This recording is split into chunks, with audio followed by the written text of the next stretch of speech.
Good morning. It's Market Day Report. I'm Tony St. James. Well, we're approaching the 10 o'clock hour Central Time, 11 o'clock Eastern Time. And, well, wherever you are, we're just glad you're with us. How about we jump into the markets? We're trading on a weekly export sales report number. And how is corn reacting? Well, at last check, corn was penny lower. September, $3.80 a bushel. December still holding above $4, just a quarter cent above 4, and it's trading a half penny lower. What about the soybean trade?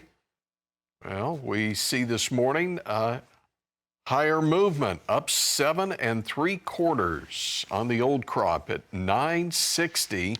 November 976 3/4. That's 8 1/4 higher. Hard to believe just a week ago we were talking about $10 beans in that November. What about the wheat market? Where are we here as we approach mid-morning? 2 3/4 higher in Chicago on September. 537.5 July, 593 1/4. It's 2.5 higher. For hard red winter wheat, pretty much same story. Half penny higher, 546 3/4. And the July at 586 3/4. Near the low of the day, but still a penny and a half higher. Spring wheat, Minneapolis, is unchanged on the September, penny lower on December, and the deferreds are all higher. And the cotton market, after 110,900 running bells sold, according to USDA, and another 131,300 shipped, December holding steady, 67.50, actually up 45 points on the day. Well, Ted Seifried's with Zaner Ag Hedge, and Ted, we finally have maybe some news to trade. Would you agree? Yeah, I guess so, Tony. Like you said, a lot has happened in a week for soybeans. We were trading at $10, but the USDA report that we saw on Monday was a fundamental change in the soybean balance sheet and actually just for soybeans as a whole. Finding an extra 1 million acres of soybeans that we weren't really expecting. That obviously impact, and then the USDA's got some obviously very lofty yield expectations at this point. But to what you're saying is export sales, right? And we knew that we had 344,000 of new crop soybean sales going into this report. That was what we had seen on the daily flash sales. But there was an extra 1 million metric tons of new crop sales on top of that. So that's really good. I mean, we're finally seeing some new crop soybean sales.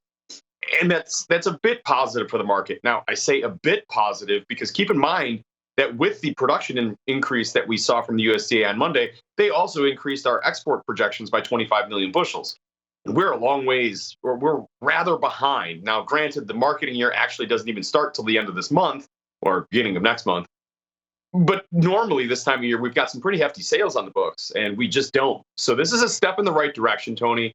It's good news, but it doesn't change anything. It's certainly not in the way that the report on Monday did change things. And to this point, yes, we've had a 2-day bounce so far in soybeans, Tony, but really we're just now trying to get into the lows of the day that we had on Monday.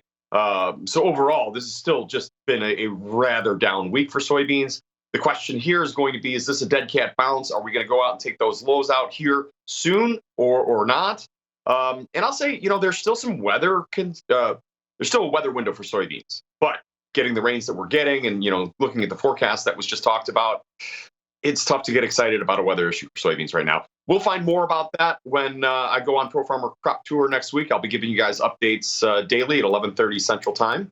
And yeah, we'll see what's out there.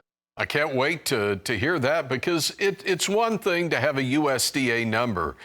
It's a whole nother thing to be out in the field and actually seeing it. So let's come back. We'll talk livestock futures and see whether or not the export sales numbers, marketing year high for beef, marketing year low for pork, is making any difference. Market Day Report continues after this. It's Market Day Report. South Korea, Japan, China, 3 biggest buyers of U.S. beef, according to USDA's latest export sales report, which came out this morning. By the way, South Korea, Japan, and China taking the majority of the 14,100 metric tons that actually shipped out. So how's the market reacting? Last check, live cattle trading 27.5 higher on the August, 184.87 October, most active, but now down 22 at 181.90. December, February, and April all in positive territory. Feeder cattle are down on the August. That's down 12.5 at 247.77. September bouncing higher, 35 higher, 244.70. And what about hogs? It was a disappointing export sales report, marketing year low for pork, 20,900 metric tons. Japan, Mexico, South Korea buyers. But October hogs this morning, 75.45 off 47. December down 17 at 67.07. Let's bring back in Ted Seifried, Zaner Ag Hedge. And at this point, we've got numbers now from the export sales, but what we don't have is any cash sales that I can find on cattle. Yeah. And it's Thursday, Tony. So, hopefully we'll see a bit more of that later on today or this afternoon.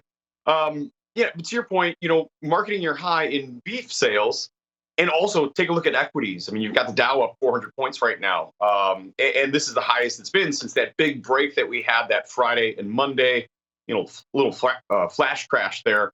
And cattle have been really kind of tracking the stock market. The reason for that is because it's sort of what we use as an indicator of what we think domestic demand is going to be like. So it's disappointing today, Tony, that you have these strong export sales. So, international demand seems good right now. And you have a strong stock market suggesting that we could have, or continue to have strong domestic demand, but we're not following through the upside in cattle. So I got to say, I'm a little disappointed. It is early in the day. We'll see what happens, right? But I do think the cattle market's just kind of a little bit skeptical that we are having this big economic recovery. I think the institutional investors are just taking a little bit more of a wait and see type approach, really not running back into the long positions as aggressively as they are in the, say, stock market. On the other hand, like you said, marketing year low in pork export sales. And, for the livestock complex, export sales aren't the biggest deal. Pork had a really big day yesterday. Hogs had a really big higher day yesterday. We're running into overhead resistance. For the fact that we're not really pulling back from it, we're just kind of sitting near or just under unchanged. I think that's a bit of a win for the pork. And again, there too, I think that's a reflection of a little uncertainty about the recovery in the stock market, because pork is sort of that recessionary trade. If we're going to get into this darker time frame, people might start buying more pork as a cheaper alternative. Yeah, good point there. And the fact is the U.S. is still the leader when it comes to quality for both beef and pork. Ted Seifried is with Zaner Ag Hedge, and that's where we are this morning. If this was the Olympics, the U.S. would win the gold. I guess that's how. Yes, yes. I'd like to make that comparison. And I'm still in the Olympics brain. Silver as well. Yeah. We'll take it. Thank you, Tony.